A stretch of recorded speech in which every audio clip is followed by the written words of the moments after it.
Good morning, everyone. This is Scott Maybor with your Medicare Missive from the lake at the University of Wisconsin-Madison for April 30th. I believe it's Wednesday. Hope you are all having a great day. I am in Madison. I'll show you a bit of the campus. Really cool campus. And the reason I'm in Madison is for long-term care training.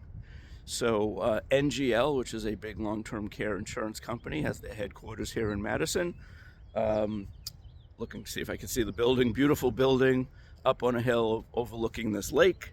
But one of the groups I'm affiliated with has some of the top educators, professionals who exclusively do long-term care. And they are doing a 2-day intensive deep dive into long-term care.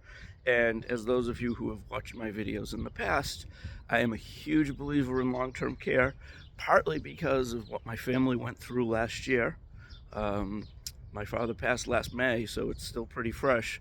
Hasn't even been a year yet, coming up on the anniversary. But I know the costs personally of what assisted living, in his case memory care, costs. I know what home health care costs because I have clients on it and we've looked into it. We looked into it personally. So nursing home, assisted living, memory care, home health agencies, those are all very expensive. And I have people who are well into their 60s and beyond who have no idea how they would pay for it. You know, they're scrimping and saving so they can leave a legacy to their kids and grandkids. One 6-month stay in a nursing home will take a big chunk of that. You know, when you're talking full-time care at $10,000-$12,000 a month or more, it's a lot of money, and people are not prepared for it. A shocking number of people think Medicare is going to pay for it, and they do not. Medicaid does pay for it, but you have to be destitute. And by destitute, and varies by state, but in Massachusetts, you basically have less than $2,000 to your name, and make less than $1,000 per month in income. It's a little different. It's a little different if you're married. You can't own a house, but they put a lien against your house. So if you're planning on leaving that to a child, there's a lien from the state on the house to pay back the Medicare expenses. The Medicaid expenses.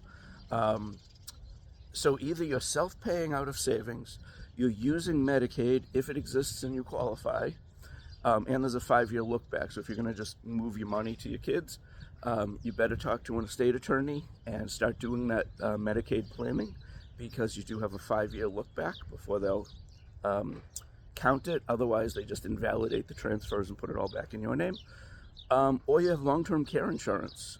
And for the majority of you listening to this, it may make sense. It's certainly not for everybody. It's not inexpensive, but neither is the care. You have to have assets you want to protect, or there's no reason to have it. But I think it is something that many of us need to consider as the cost of care goes up. This year, there's more people turning 65 than in the history of the country.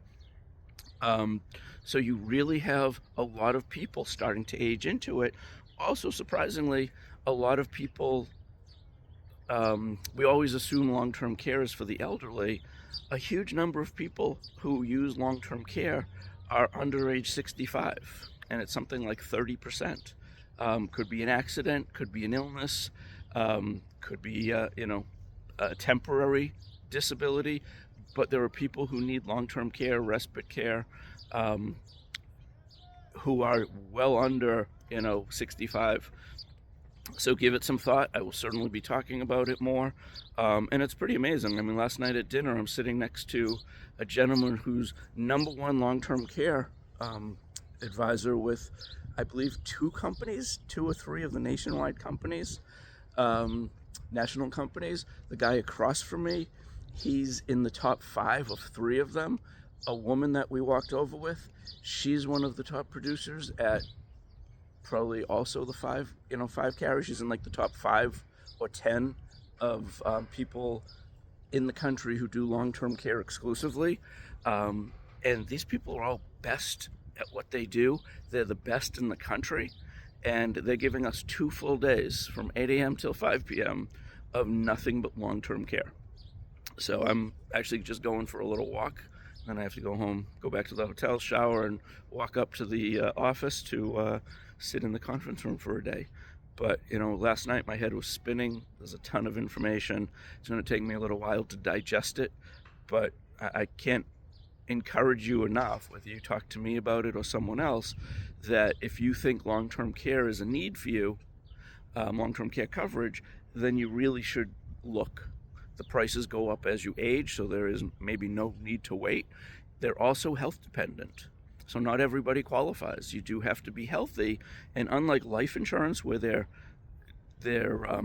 assessing your mortality, what's the likelihood you're going to die in X number of years, this is assessing mobility.